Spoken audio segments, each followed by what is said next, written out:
Hi, I'm Brenda Matson. I'm the Sedgwick County Conservation District Manager. Please join me as I demonstrate how to collect soils and use them to make soil paints.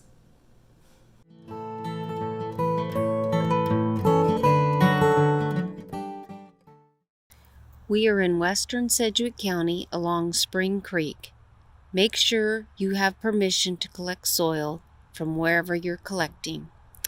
There is a light brown clay over here on the bank that we will be collecting.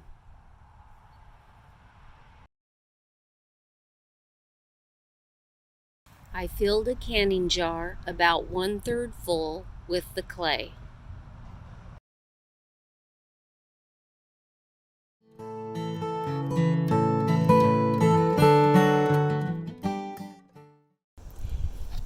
Now you will pour water over the clay sample. The next step is to separate the clay-sized particles to make the pigment. First, we will shake the quart jar and let it sit for 1 to 2 minutes. The coarser particles will drop to the bottom.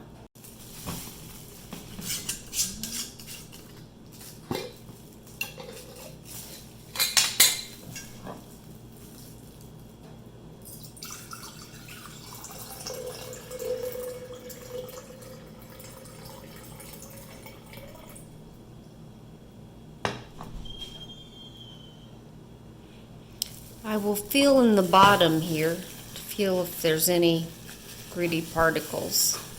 It's a little difficult to tell.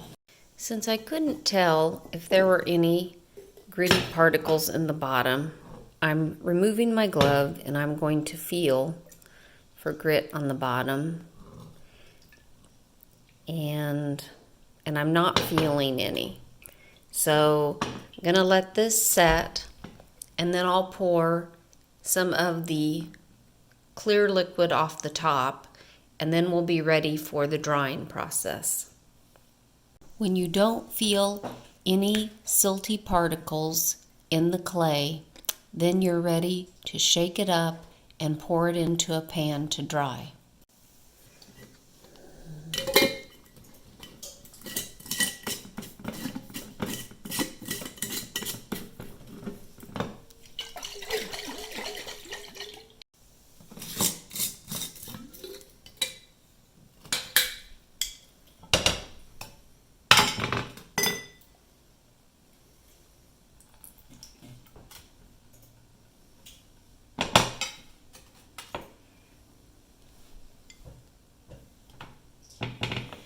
It will go in the oven at 200 degrees until it is dried.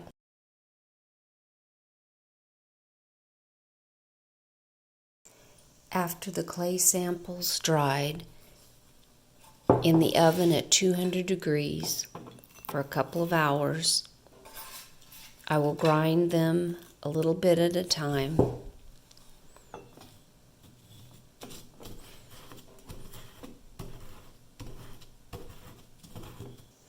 After the aggregates are ground, then they're ready to be stored in a container, and these pigments will be used to make soil paint. They need to be labeled and dated.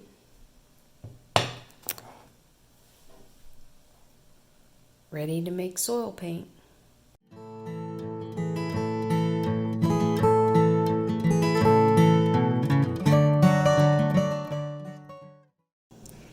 In order to make soil pigment paints, you will need to gather supplies. You will need a marble or glass slab or cutting board. In my case, I'm using a cutting board. You will need a palette knife, a spatula. I'm using this silicone spatula. A mason jar with a lid to store the watercolor media. Honey as an ingredient for the watercolor media. I'm going to use a little bit of vegetable glycerin oil to the watercolor media. Gum Arabic to bind the watercolor media, and clove oil to prevent microbial growth. I have a recipe from For the Love of Soil posted online to make the watercolor media. When the watercolor media is completed, just store it in a mason jar and label it so no one thinks it is food. You will also need a molar, or in my case, I just got a glass bud vase and it works fine as a molar. You also need something to store the paints in, something to measure with, and of course your soil pigments. There's another video where we made this clay soil pigment from clay along Spring Creek. That is the easiest way to collect soil pigment, is to start with a clay source. Now we are ready to make watercolor paint. Start with about 2 tablespoons of the soil pigment. You just want a small amount, so there's about 2 tablespoons. I'm going to put a little well in the center.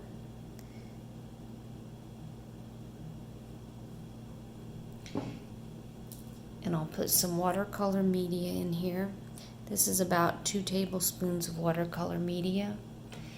And we'll just add as much as we think we need.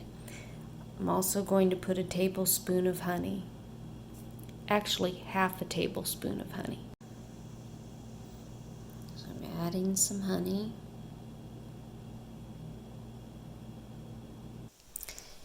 Now I will start mixing this in, just trying to wet all the soil pigment.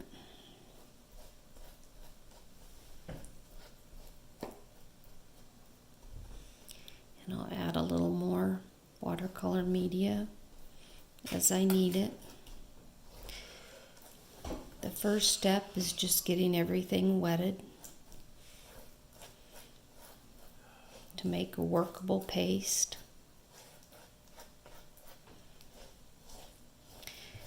I found that this silicone spatula works pretty well.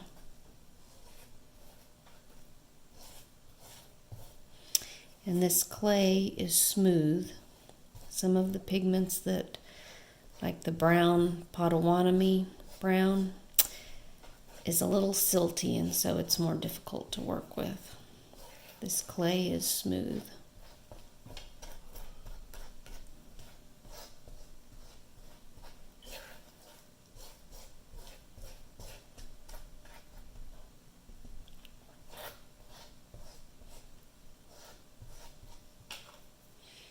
I'll scrape off.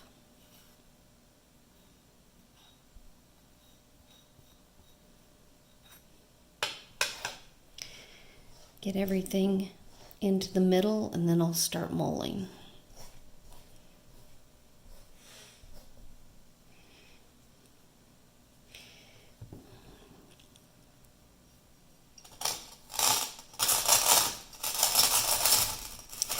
Sounds like I have a little bit of silt in here.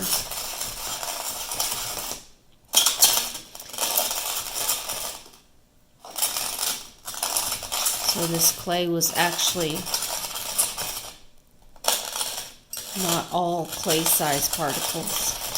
And that's what you're hearing on the glass cutting board. I will need to mold this for about 30 minutes. 30 to 60 minutes is the instructions that I was following. I try to mold for 30 minutes. Okay, I've molded for 30 minutes, and I'll just show you the process. I scrape it all in to the middle.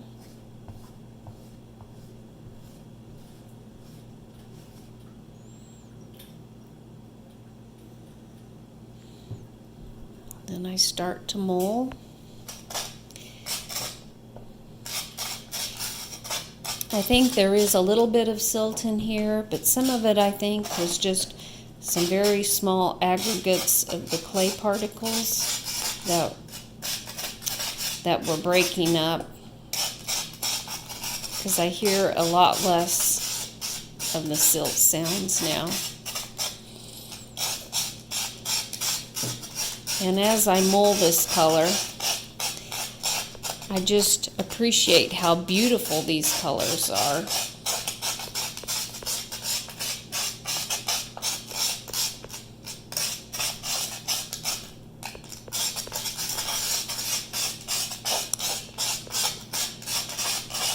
And this seems like a good texture, so I'm going to stop at 30 minutes. But you could continue to mold until you're satisfied with the texture of the paint.